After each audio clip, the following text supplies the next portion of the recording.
تنہائی کی گہرائیوں میں ایک گھر کا سایہ، اگتا ہوا راستے اور اداس موسم، یہ سب مل کر ایک دہشتناک کہانی کا پس منظر بناتے ہیں۔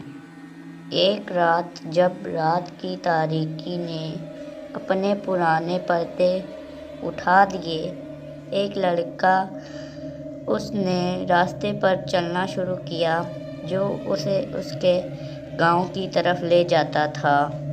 اس لڑکے کا نام علی تھا۔ وہ اپنے دوستوں کے ساتھ رات کو باہر چلنے کا سوچ رہا تھا، لیکن جیسے ہی وہ راستے پر چلتا گیا، موسم کی سختیوں نے اسے اپنے گرفت میں لے لیا۔ جب علی نے راستہ تیز کیا، ایک پرانے خوفناک گھر کا سایہ اس کے سامنے آیا۔ اس نے دیکھا کہ گھر کے دروازے اٹھے ہوئے ہیں، جیسے کوئی اندر سے باغ کو دیکھ رہا ہو۔ علی کی دل کی دھڑکن تیز ہو گئی۔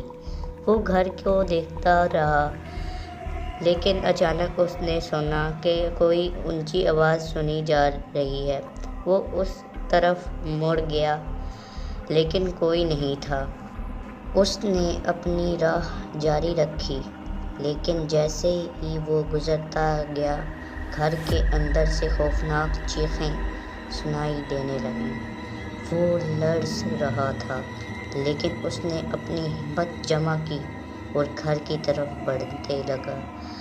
گھر کے دروازے کے قریب پہنچتے ہی علی نے محسوس کیا کہ کوئی اسے دیکھ رہا ہے۔ اس نے دیکھا، لیکن کوئی نہیں تھا۔ وہ سوچتا ہے کہ اسے محسوس کرنے کے باوجود کوئی نہیں ہے۔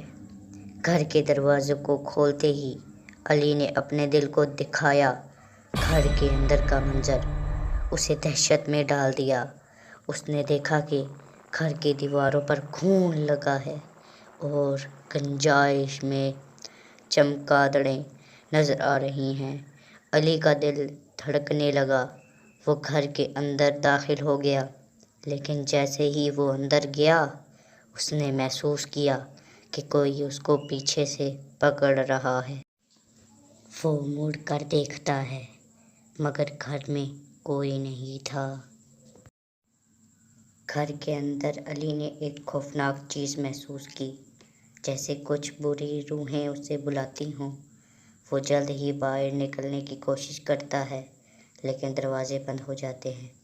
علی کا دل دھڑکنے لگا اور وہ ان بدروحوں سے بچ کر بھاگا، مگر سب دروازے اور کھڑکیاں بند ہو گئیں۔